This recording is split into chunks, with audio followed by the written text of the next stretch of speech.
Managing type 1 diabetes can be difficult and challenging. Today, a management revolution is underway that can help us all live happier and healthier lives. I'm Cliff Sherb, founder of Glucose Advisors. I will be sitting down with expert guests exploring topics in the advancements of the science of diabetes management, their personal type 1 diabetes stories, and details of the latest methods to help take control of T1D. We hope these stories inspire you to take control of your diabetes, health, and well-being, learning more about the advancements that exist to live a better life. For more episodes, visit our community at glucoseadvisors.com, learn from our team of advisors, and find out more about space available in our management programs.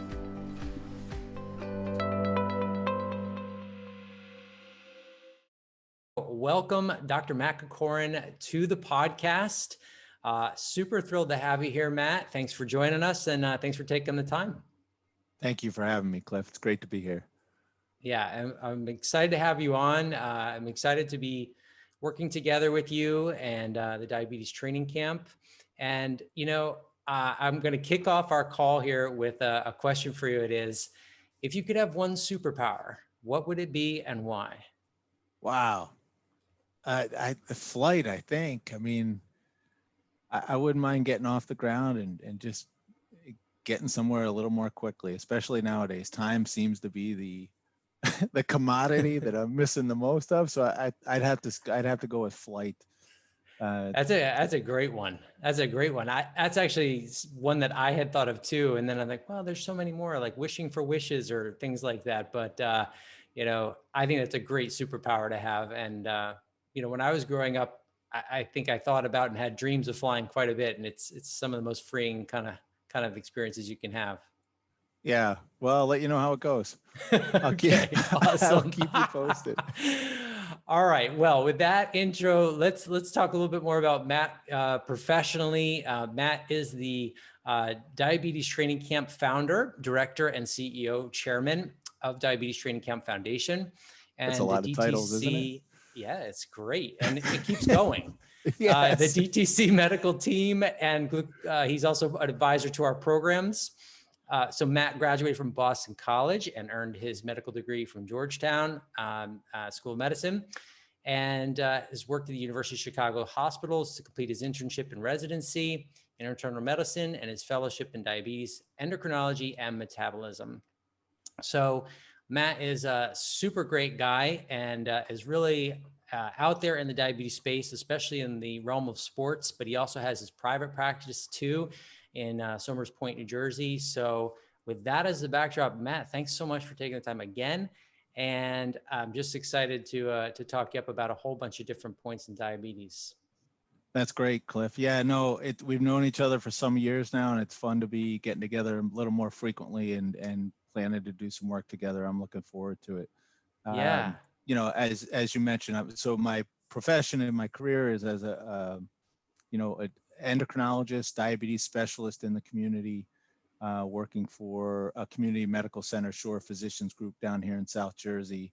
I've been in both worlds, the academic world and the world of private practice and corporate medicine. But my true passion is for working in the space of fitness, exercise, and sport for those with diabetes, and just love working within the community. So it's great to team up with you.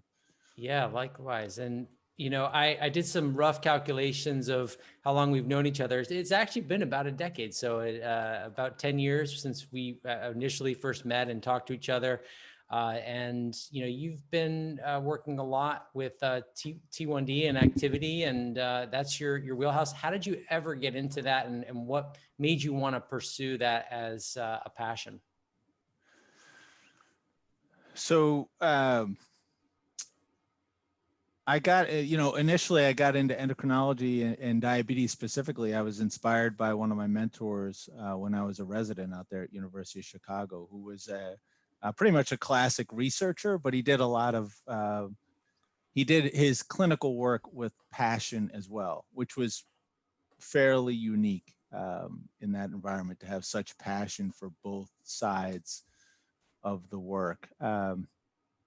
So he really inspired me to get into diabetes. And so I was fortunate enough to land a spot in the endocrinology fellowship there at University of Chicago. And listen, I just started working with the population and got a lot of opportunity to work in the type 1 space and both type 1 and type 2, of course. But just really, I got a lot back from the folks that I was working with diabetes. And um, long story short, actually, with about 1 month left in my fellowship, I got a page from my sister-in-law she had never paged me before.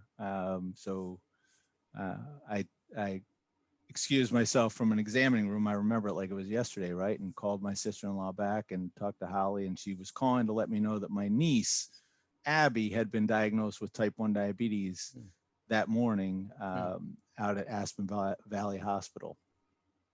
And so ironic, it was a little bit of a kick to the gut, a punch to the gut. And, but from that point forward, it just, something I enjoyed and something I liked doing, it really just lit a fire and became a passion. So,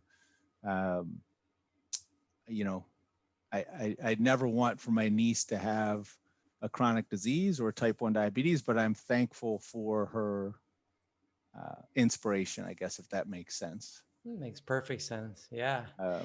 So then, during my time there in Chicago, Cliff, I got to meet with and work with a lot of primarily amateur athletes with type 1 diabetes who were pursuing the distance events and the Chicago Marathon, et cetera. And somehow dove right into that community and fortunately became known as one of the go-to people in Chicago if you were interested in exercise and sport and diabetes. And I just fell in love with it. Just that intersection of exercise, diabetes, and sport. It's a natural intersection that we're still trying to figure out how to bring it all together. Yeah. And things have changed, right, a little bit for you guys. I know, right, part of the beauty of your camps, right, is that you're on the ground, the students are learning together, right? The athletes are getting together and sharing stories. They're learning from you. And that synergy is just palpable. I mean, it's just so great for them to learn in that way. So I know you've made some transitions onto online, work, and that seems to have gone really well too. I mean, I really enjoyed being part of one of your virtual camps last year. And certainly it's challenging right now with the pandemic, but hopefully, fingers crossed, right, you guys will be back on the ground later this year. Absolutely.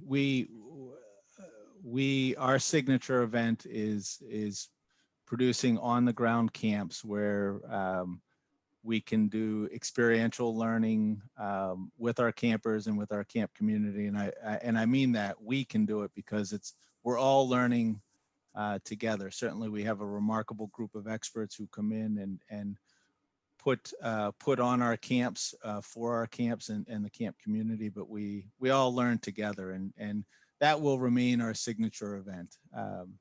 So we're doing everything we can right now to be back on the ground later in 2021 if we can healthfully do it in a healthful way and safe way for our entire community. If we can't, we'll be back on the ground again the following year. So sure. Yeah, but for at the those same out there time, I think listening, that I would just say that it's whether you're on the ground or you're virtual, it's the education that really Matt's program puts together so well, and something that you and I are both quite aligned with in that way. So diabetes just requires a skill and expertise, and having that education is huge. So yeah, that's what your camps I think offer. Thank you, Cliff. Yeah, I couldn't agree with you more. I think that our job is so this. I don't want to take us off track, right? But part of the work that you do, much of the work that you do, and much of the work that I do is in response to a need, but also to a broken medical system, and our job is really to free people up and make people self-sufficient. And how do you do that? You do that by, to the best of your ability, educating them to be independent and lean on a resource when they need to, and try to be that resource for them. So that's what we're trying to do. Knowledge is power, and like you, Yeah. we're passionate about education, and I think I think with this year, and I know I know you see it much the same way. I think just even for our own mindset and good, we have to see some silver linings in 2020 and COVID, and boy, the response we got to just throwing out our education virtually, Yeah. and seeing how it went, the response that we got was fantastic. Yeah, equally, I see that, people double down on their health and their well-being and said, well, man, I really need to give more time to my diabetes. All right, I've got a little bit more time. I am home. I'm maybe not traveling around as much. And, that health becomes most important, because at the end of the day, you realize that is one of the most important things in life. So I think that was one of the big trends and takeaways that I also saw from 2020. And, there were others too, but that was a biggie. Yeah, absolutely. I mean, I can, even just in my own personal life, I can relate. So I don't have diabetes, but I was, I was not pleased with some aspects of my health and sort of the direction that I was going, and yeah, people respond to this pandemic in many different ways, but likewise, I saw it as an opportunity to um, focus in a little bit Yeah. and zero in on some healthier habits, and glad that I was able to do that while we had this little bit of a It, reprieve from it's, running around. it's a good way for us to refocus on what matters. Right. And, from in the diabetes way, we look at cortisol a lot, right? You and I help people with balancing their insulin, and we do know that with a lot of cortisol and stress, and there's plenty of it going around, that's only going to increase our insulin resistance. For type 1s, they need to worry about that. So that contributes to weight gain and contributes to just overall health complications at times if it's inappropriately, a lot more insulin. So yeah, I mean, the balance of trying to strike it with our weapon of choice is being physical. Mine personally is too, and that's how I feel more balanced. Diabetes, independent of it, or independent of having diabetes, that is, you need to be physically fit and take care of yourself, no doubt. Yeah. Yes. Diabetes or not, right? I mean, Yeah. we had one of our virtual hubs last night, and we were talking a little bit about this. But it's in the diabetes space. It's in my 20 years working in the field, it's still, in my mind, the greatest stabilizer that we have. That daily dose of fitness, taking Yeah. your insulin sensitivity, locking it in a higher level, and keeping it there through some sort of consistent daily dose of activity and fitness. It's the greatest stabilizer I've seen. Yeah. I would definitely double down on that. My whole life has been explored through activity, and I've found the best control of my life through that, and have lived that way. And the people that generally we work with too subscribe to that mostly. I don't think it means that, that's the only way to live a best life, with your diabetes, but it certainly is one that leads towards more better outcomes and predictability to blood sugar that we all are craving. Absolutely. Yeah. What age were you diagnosed, Cliff? I can't remember what age you were diagnosed with type 1. Yeah. I was diagnosed at the age of 9. Yep. So you were already you were beginning to get into sports and athletics and that kind of stuff prior to your diagnosis. Yeah. I was kind of like the Tasmanian devil, had a real hard time sitting still. My parents put me into every sport so that, by the time I came to sit in front of them in dinner, I was at least, fairly tired enough. We have one or two of those at home right now. Yeah. Yeah.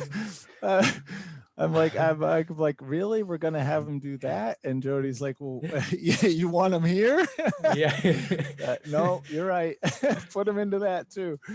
It just helps keep everything even keel. And yeah, I was diagnosed fairly early enough on. So being physical was always my outlet, but I was never very good at diabetes management when I was in my teens. I don't, it's a challenging time for kids anyway, but the activity made things much more of a roller coaster at first. And then, when I learned how to harness it, then it was fantastic. But yeah, getting the legs unwound a little bit before sitting down is always a good thing for me. So yeah. What do you remember? What an aha moment for you was when you figured out as an athlete, I can rein this in a little bit? Do you like any striking aha moments there? Yeah, there were probably the most massive change for me was number one, getting into an insulin pump. And many years ago, I fought it hard, tooth and nail. And I just realized I'll never race any faster without a pump, because the long acting insulin I was taking, and I was doing ultra distance events. That long acting insulin was just wreaking havoc on my running, frankly, in the marathon on the Ironman. So when I would get to the end of the marathon, my blood sugar would just be tanking, and it didn't matter how much glucose I was trying to take in. And so I recognized that if I was going to set some of the records that I wanted, I had to remove that long acting insulin, and I was still on injections at the time. And once I moved over to the pump, it was just a complete change, because now suddenly, right, you had complete flexibility. There was numbers that could be changed and manipulated throughout your day. And the customization to insulin delivery and food was tremendous. Yeah. Yeah. That was an aha for me. So there were a That's few great. others. I mean, yeah, well, I'm sure. But anytime you can increase your own level of precision and ability to control the precision, it's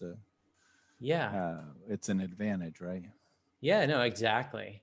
So I have a question for you. What do you think right now, and there are many probably, but what are some of the major struggles you think that kids who are wanting to be active today with their management are facing, especially right now with this pandemic? I mean, where do we sit with that? With kids who want to be active. Yeah, kids, teenagers, because I think, right, we've seen such a big shift that, as professionals helping, T1Ds out, this most recent year has been really an interesting change for things. And you and I are helping people who are generally very active, but we've asked people now to stay indoors, and the activities that they're used to are different. So the management techniques, have you helped your patients move towards something different? Have you given them different ideas? What's been your experience for them? I think one of the biggest challenges relates to what we were talking about a couple of minutes ago in terms of the stabilizing force of a consistent level of activity. So with kids and adults being more sedentary over the course of the last year, I think that the intermittent nature of activity, or being able to get out to do something, creates a lot of chaos for them on the diabetes side of things. So if they haven't been active for a couple of days, I mean, I think physiologically and physically, the body doesn't really like sudden jolts or change, right? And I think these periods of being sedentary, and then all of a sudden 3 or 4 days pass, and then you can go out and be active. I think that flux and that sudden jolt to the system creates a lot of challenge for someone who's, regardless of their pursuit, if they're going for a walk, going for a walk or a jog, or they're getting back out to train for something. So with our with the it's true of the adults that I work with and the teens that I work with, but um, you know the teenagers just they're in the here and now, right? So Yeah. they just want to be spontaneous. So it's challenging for our teen athletes to understand the how to regulate their insulin levels. So if we're talking specifically about teens with type 1 diabetes, um, the biggest intervention we can make with them is to help them figure out that um, that bolus of insulin that they just took is is causing a problem for them on the field an hour later. Right. And I think that's just magnified if they've been sitting around for a few days and then get to go out and do something, and they're trying to do something in the setting of having peaking insulin on board. That's the biggest, man. If I can make one single intervention with a kid or an adult, but particularly our teen athletes, they're educated, Cliff, and I think you get this. They're educated oftentimes, not always, but they're educated oftentimes that they need to eat a snack or a meal 45 minutes or an hour before they go to their practice or their game. Yes. So with that comes the suggestion that they dose insulin for that meal or that snack. And then what happens next. Yeah. Double arrow down in the first 20 minutes of practice, and they have to sit out. Yeah. Yeah. And those are all, I mean, super great observations and challenges that, we face, especially with our more athletic minded, kids. And, some of the things you can do, right? You can ask them to eat differently. And, sometimes that's challenging for kids. And we have, somewhat of a system where we're trying to help people, manage with a sliding scale, right? A basic kind of sliding scale of insulin based on activities and things like that. But regardless, most kids, it's challenging for them to want to engage insulin directly anyway, right? They're hesitant to making changes, and you get your prescription oftentimes from your doctor, and it's like, okay, well, that's what I stick with. At least when I was, let's just say 15 years old, I can remember, all right, this is my Lantus dose. I take it. And yes, I'm going to eat a little something before, because that's just what you do to have energy. And I can just remember, sweating buckets playing basketball and, sitting on the sidelines for a minute till I felt better and eat enough glucose to get back in the game. And I think nowadays, right, we have some strategies that help with that, and you help, your students figure that out too. And I think, the challenge is right now, the regimens, everybody's regimen's a little off. Some of the kids that, we interact with are sitting at home with mom and dad a little more. They're doing the home gym thing for a bit, and then maybe they're back on at school for a little bit, but then it's off again. So you're right. I think that's challenging. Well, boy, there's a lot there, but from the insulin dosing perspective, Right. you can attest to this much better than I can. But I would imagine when you're in heavy training mode, I'm guessing that your insulin requirements across the board might drop 30 to 50% when you're really fit and in heavy training mode versus when you're in more rest periods. And I don't think that's something that especially our families of younger kids with diabetes or teens with type 1 understand what a big difference sedentary versus active can have on just sort of the overall dosing requirements. They're also there, and I know you see that they're also pretty isolated, right? One of the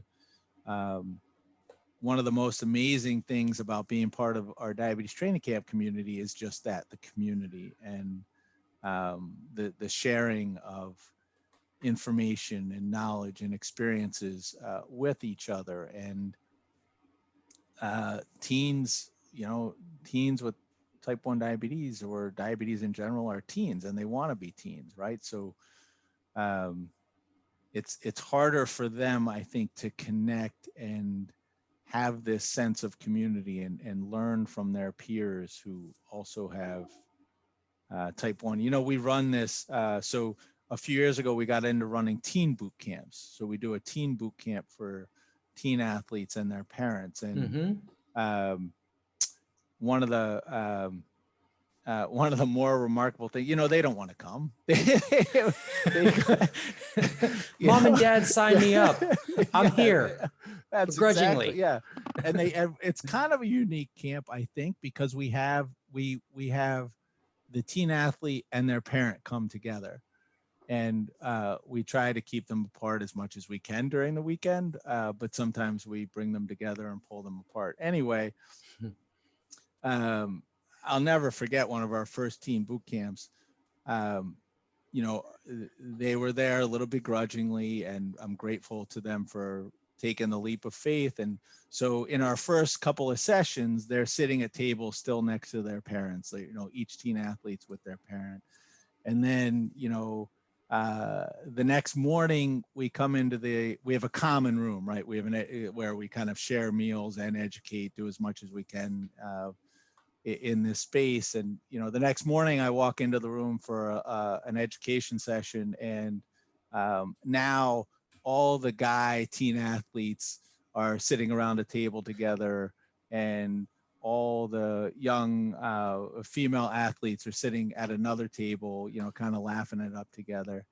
And we go about our day, and then we come back for lunch. No, we come back for dinner. So now 24 hours after the beginning, and now the teens have pulled 2 tables together, and the 18 of them are sitting around the table together. And man, I tell you what, Cliff, it was like mission accomplished. You know what I mean? Like, these people they're together, they're having fun, they're sharing stories, probably not really about diabetes. They're probably not talking about diabetes at all, but at least they found some kinship, you know what I mean? And I think that's really powerful. Definitely kinship and commonality, and the discussion, I'm sure, is there with them, and then they have those bonds for indefinitely, right?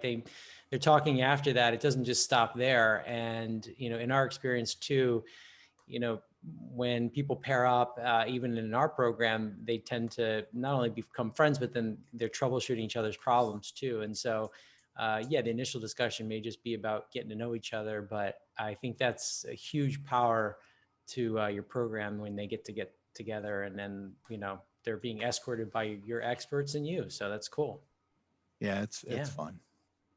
Now, this is the part in the podcast where I ask you your top 3 things in your experience you think every type 1 should know.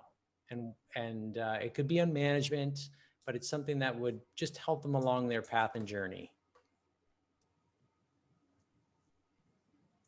Wow. So the top 3 things. Yeah. That you think every type 1 should just know, that would help them. Because I feel like a lot of type 1s tend to get a lot of great information. They may even read it ad hoc on the web, but, things that are distilled from many years of learning, and you've worked with a lot of great type 1s out there in the sport world. What are the 3 pearls that you'd say, yep, got to know that? I don't know if this is a knowledge thing, but I think I would always recommend that you do your best to embrace the imperfections of the system, and understand that the tools and strategies that we're handing you to manage your diabetes are imperfect. And if you want to do a little deeper dive into what that, physiologically, why it's imperfect, and the fact that we're bypassing normal physiology with, by injecting insulin subcutaneously, et cetera, you can do a deeper dive. But if you want to just understand that we're handing you imperfect tools, and you should really cut yourself a break and acknowledge how often you get it right. um, that's a remarkable thing. Yeah, So I would that's a probably great one. start there as my number one. That's a great one. Yeah. Um, Number two, I would just say that hypoglycemia or low blood sugar is not a good thing. and and Yeah.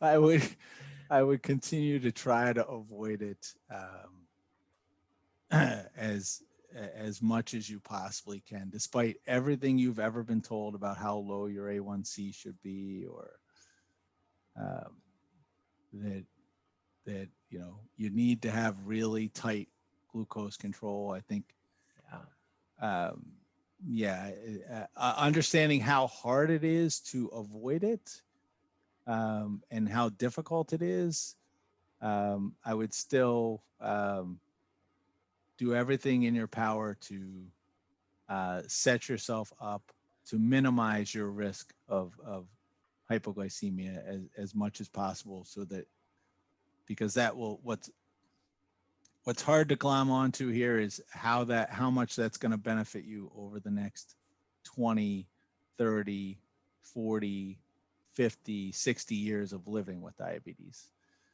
But it's really crucial to protect. Um, it's like the old Under Armour ads. I don't know if they're still out there with this ad, but protect your house.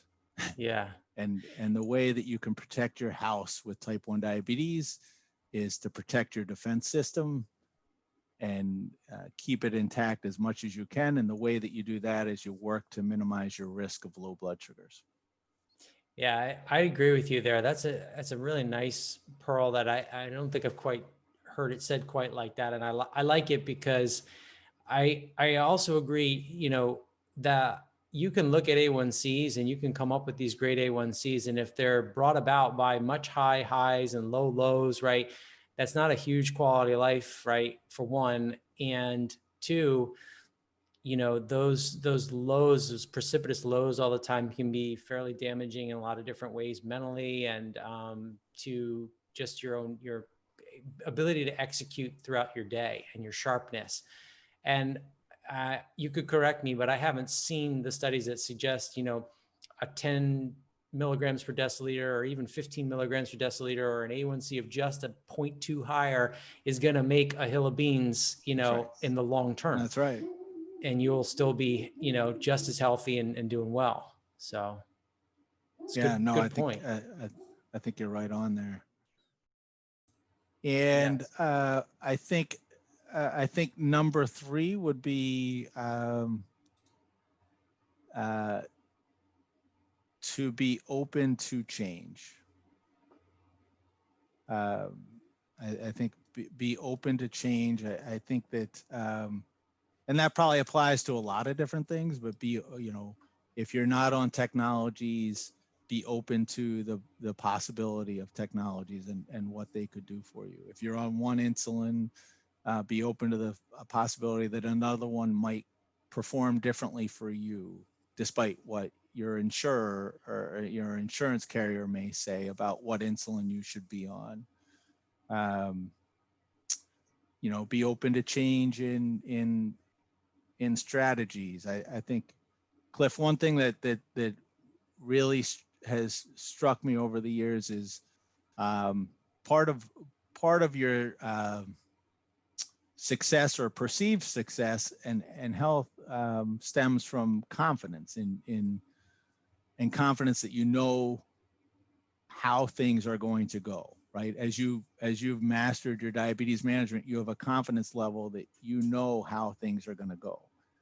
Well, there are situations where things are not going well, but someone knows how it's going to go. And you know, the one of my greatest joys is walking through with that person to help them to help them realize change. And early on, it's not always easy because even though it's not going well, they know how it's going and how it's going to go. And it's a little unnerving to take a step and change things up. Yeah. Even if the end of the road is a positive result. Does that make sense? That makes perfect sense. I think you probably just described my life up to 42 years. It was a lot of trial and error in the beginning, the willingness to try different things, like you said, which was huge. In the beginning, I was really looking at what was happening right in front of me all the time. And now it's looking down the road, miles down the road, and seeing how things are playing out. And the ability for us to help type 1 see down the road is the key. So I think that you're really right on with that, and being able to change, because right now it's an exciting time with the different technologies, closed looping, different types of insulins that are out there. So if you're amenable to change and you're willing to learn, I think that the positivity is endless, and you can live a life, frankly, of thinking about it less, which is really what you want.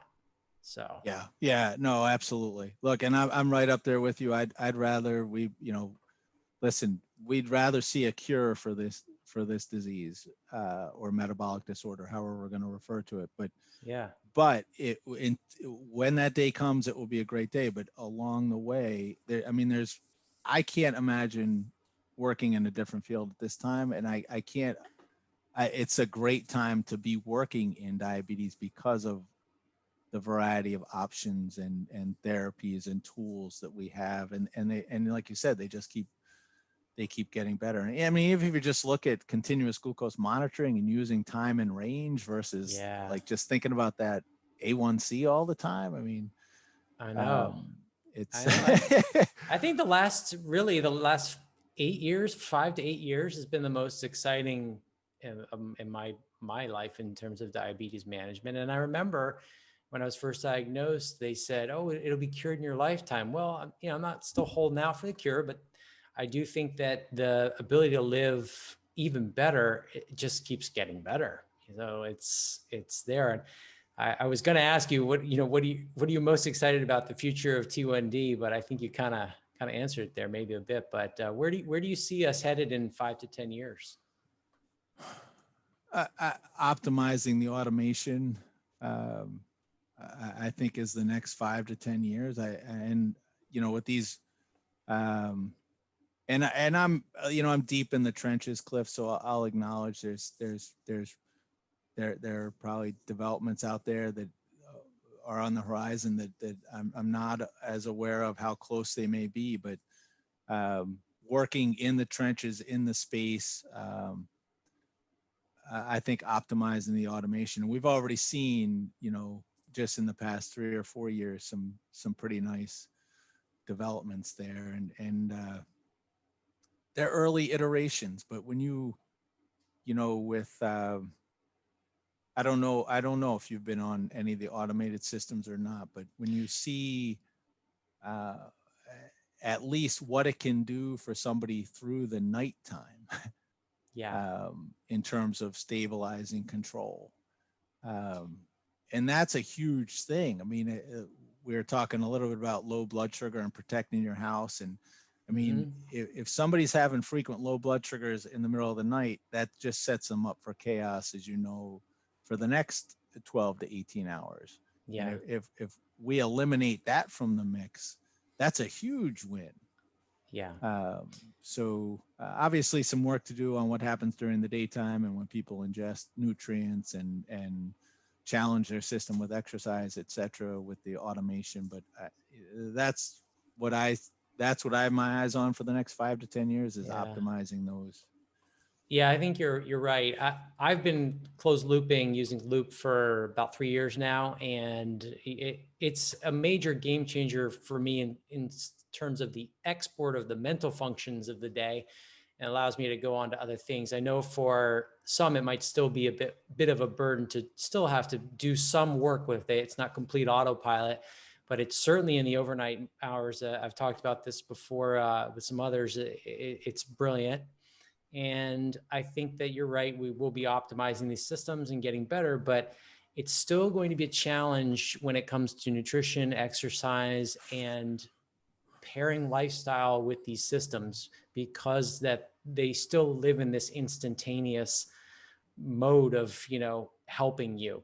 And so again, that whole idea that I was saying, that trying to see down the road ahead of things is the challenge, and what I've tried to make better for other people too. And it's not easy, and you do get it wrong. You get it wrong a lot, but at least you know what's generally going to happen before it happens. And so you can softball what's going to happen. You're not going to go quite as low or quite as high for that matter. So, yeah. And I think regardless of the system, right? Regardless of the system or the automation, et cetera,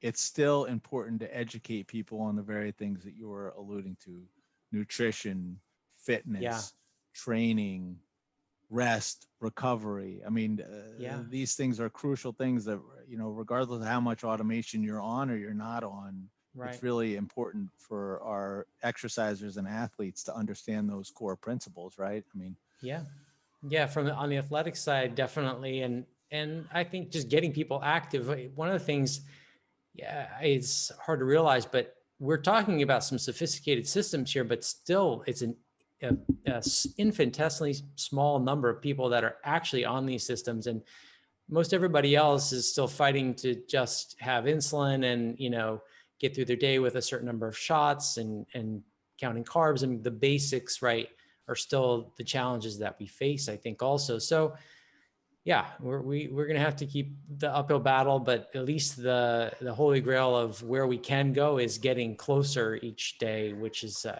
just very exciting, I think. So our community submits questions before for these podcasts. And one of the questions I thought was really good to bring up for you that does come up once in a while from our end too is, what blood sugar is too high to exercise? That's a great question. One, if you look through the literature and the recommendations out there, it often gets a little murky or confusing when you look at recommendations. I would say that, how would I say this? You could give the doctor's advice, and you could also, I would advise against exercising. I would advise against working out, exercising, or training with any blood sugar when there's a significant level of ketones circulating. Okay, good. So that's good. If there's a high level of ketones, I don't think so. If you're doing blood ketone testing, like 1.5 or greater, I think is a reasonable cutoff. If you're doing urine testing, which is a little bit late in the game, moderate to marked ketones, and or any symptoms that could possibly be DKA. So I'm getting way off base on you, but any glucose with significant question of the possibility of high levels of ketones or impending ketoacidosis. Otherwise, I would say under most circumstances, it's okay to exercise or work out with a high glucose level in the, if you wanted me to put a number on it, I'd say you don't have to. You're doing a fine job right now, Matt, of walking the line, and I love it. You're perfect. You're like walking right on the edge. I'll say I'm not a physician, so on the one hand, as an athlete and a type 1 for most of my career, there's certain numbers I felt uncomfortable with, right? Was it 250? No. Was it 280? It's starting to get kind of crummy. 300 starts to feel real kind of nasty. And then anything north of that, you might not even have the energy to muster up to do it sometimes, or you wouldn't even want to. So the fact is that, It there depends isn't on that. it depends on how you got there too, right, Cliff? I mean, Yeah. one of the early athletes I worked with who was training for the Chicago Marathon with type 1 diabetes, his pre-race meal was a cream-filled donut. He loved to have a cream-filled donut before his marathon run. So he didn't win the marathon, but he did all right. But he also started with a glucose of about 340. Mm. But he, it was clear why his glucose level was 340. There was no questions about it. He felt perfectly fine. And he was well aware that when he started running, in his experience, his glucose levels would drop. Yeah. So that's the kind of scenario. So even high 200s, low 300s, without any concern that there's an insulin problem. That's right. Yeah. Without even if you're in the high 200s, low 300s, but you don't have a short supply of insulin, which is what's going to push somebody towards the ketosis, the most likely response from exercise is still going to be to push the glucose down. Yeah, as long as you have that insulin, I agree with you. Yeah, because the energy output may be mixed bag, and you can actually perform still even with higher blood sugars, but top level performance, not necessarily, but you certainly can still perform. And you're right. Yeah, it generally will come down with enough insulin on board there to start off. So, yeah. So it's difficult for these, for some of these really notable and really smart folks and leaders in our field who have to write these consensus statements. Yeah. But what you're going to find in a consensus statement or a guideline is going to be 270, a number somewhere between 270 and 300 plus significant ketones, don't exercise. Yeah. Otherwise, okay to proceed with caution, whatever that means. Right. Right. However they define caution. But what can I ask you? Because it's always interesting to hear from either exercisers or athletes. What do you find as your sweet spot? Not necessarily for starting, but just when you're engaged in training or working out. Do you have a sweet spot where you like to operate? So I will say that I always get excited before races, and I'm retired at least from racing at the moment, but when my blood sugars were on the lower side, so I'd always try to target starting off right before the gun goes off, 100 or even less would be ideal. Rarely does it happen. Usually it's more like 150 to 100 would be, and occasionally you get higher because of cortisol and stress. But sweet spot for me meant a stable arrow. So it didn't much matter the absolute number as long as the trend arrow wasn't going down. So as soon as that arrow starts going down, it's like somebody's pulling out the rug from underneath you. The legs get wobbly, the energy starts to dissipate, and you don't feel so hot. And if the arrow is kind of even angling slightly up, you can still perform as long as it doesn't get so high that you're choking the engine. You're not getting the glucose out of the muscles and you're not able to, keep going or dehydrate. So I don't think I really had a sweet spot, but that was before. I had a sweet spot when I was not pumping, because I knew that the long acting insulin had more of a contribution to where its blood sugar was going to be headed.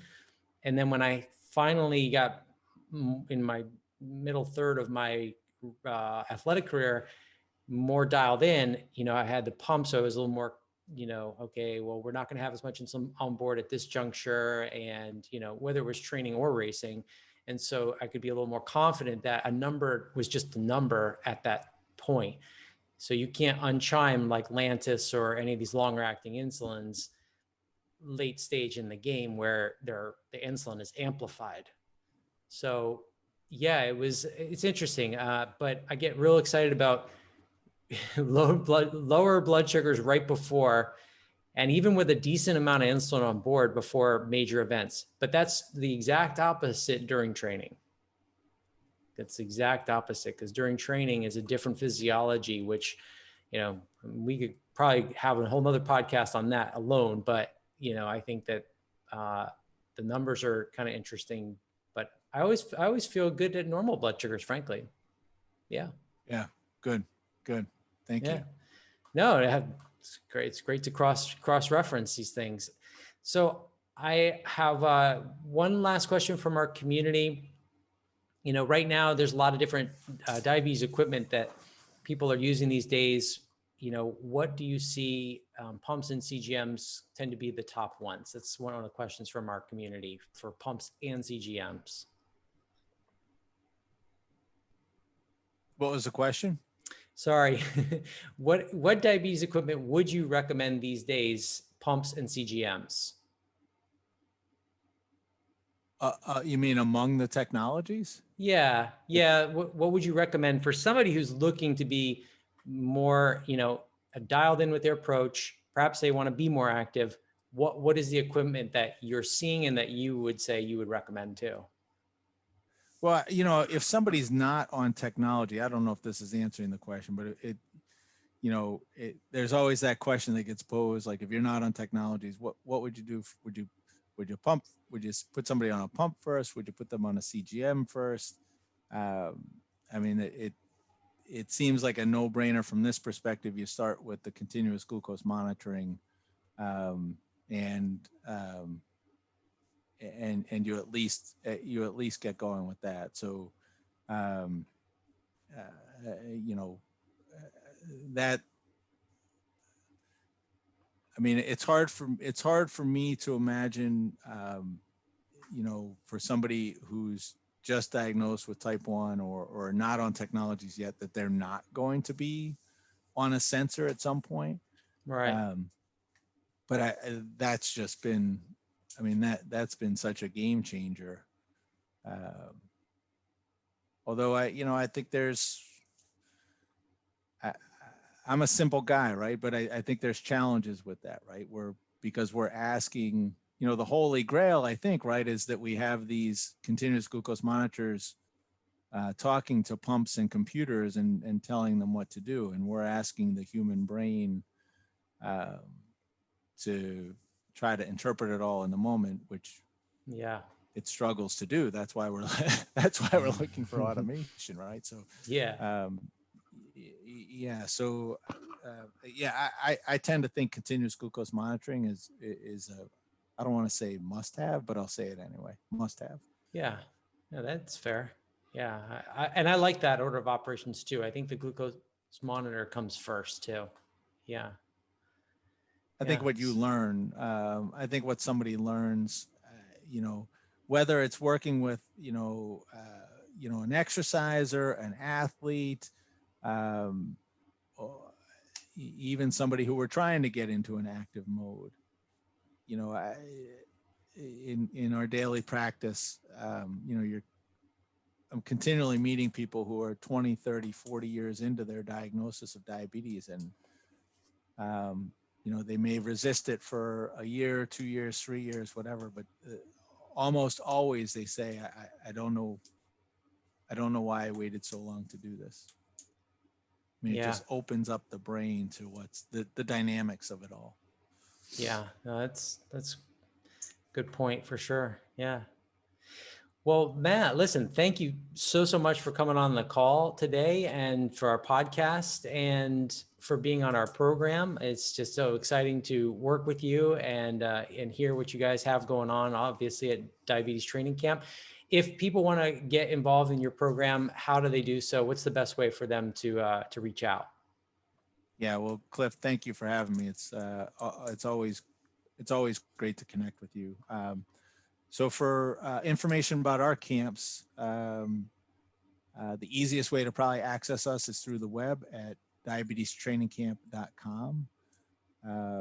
My wife, Jody, who helps me run the foundation, also keeps us pretty active on social media on, I think, Facebook and Instagram. But we have a Facebook account under the name Diabetes Training Camp. So I think the way those operate is if you go on and like a page, you get updates and etc. But yeah, we'd love to have people reach out to us through our web at diabetestrainingcamp.com or through our Facebook page. That's great. And we Great. try to make ourselves available as much as anybody needs if they want to learn about what we're doing. And we are very excited about collaborating with you, Cliff. I know you're coming on to one of our virtual community hubs in a couple of weeks, so we're looking forward to that. We're going to continue to have some mini V camps, as we're calling them, one-day programs throughout the year this year as we plan to get back on the ground, as you mentioned. And I know you're going to join us at those too. So Yeah, I'm excited really to looking come forward to working together. Yeah. Yeah, likewise. I'm excited to come out to the training camp. Hopefully later this year, fingers crossed, we'll be there all together, experience Absolutely. it, and also equally excited to have you on our programs and our courses too. Awesome. Thank you, Cliff. Really appreciate it. Thanks a lot, Matt.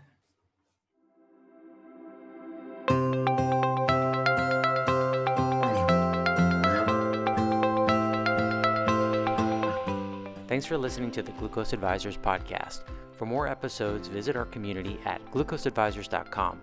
Learn from our team of advisors and find out more about space available in our programs. Head on over to Spotify, Apple Music, or wherever you find your podcast to rate, subscribe, or leave a review.